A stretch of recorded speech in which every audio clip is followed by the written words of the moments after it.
وَإِذْ قَالَ رَبُّكَ لِلْمَلَائِكَةِ إِنِّي جَاعِلٌ فِي الْأَرْضِ خَلِيفَةً قَالُوا أَتَجْعَلُ فِيهَا مَن يُفْسِدُ فِيهَا وَيَسْفِكُ الدِّمَاءَ وَنَحْنُ نُسَبِّحُ بِحَمْدِكَ وَنُقَدِّسُ لَكَ۔ اور یاد کرو جب کہ تمہارے رب نے کہا تھا فرشتوں سے کہ میں زمین میں خلیفہ بنانے والا ہوں، تو انہوں نے کہا کہ کیا تو بنائے گا اس میں جو فساد مچائے گا اس میں اور خوریزی کرے گا۔ وَنَحْنُ نُسَبِّحُ بِحَمْدِكَ وَنُقَدِّسُ لَكَ، ہم آپ کی تسبیح اور تحمید اور آپ کی تقدیس میں لگے ہوئے ہیں۔ قَالَ إِنِّي أَعْلَمُ مَا لَا تَعْلَمُونَ، فرمایا میں جانتا ہوں جو تم نہیں جانتے۔ اب یہاں سوال پیدا ہوتا ہے کہ فرشتوں کو یہ گمان کیسے ہوا، یا یہ خیال کیسے ہوا؟ دو رائے ہیں اس میں۔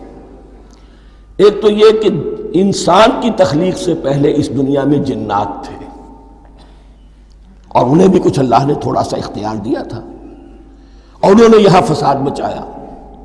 انہی پر قیاس کرتے ہوئے فرشتوں نے سمجھا کہ انسان بھی پھر زمین میں فساد مچائے گا، خوریزی کرے گا۔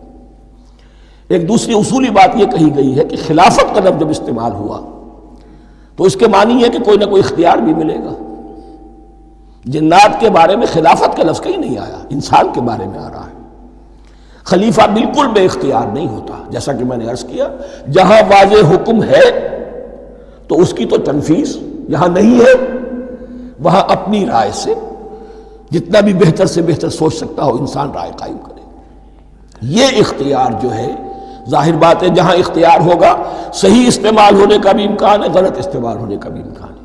اختیار تو بلکہ یہ کہ آپ کا پولیٹیکل سائنس کا تو ایکزیم یہ ہے، authority turns to corrupt and absolute authority corrupts absolutely۔ تو ٹینڈنسی کرپشن کی ہوتی ہے اختیار کے اندر۔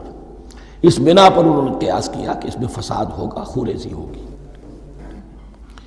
اللہ تعالیٰ نے فرمایا اپنی حکمتوں سے میں خود واقف ہوں، میں کیوں بنا رہا ہوں یہ میں جانتا ہوں، تم نہیں جانتے۔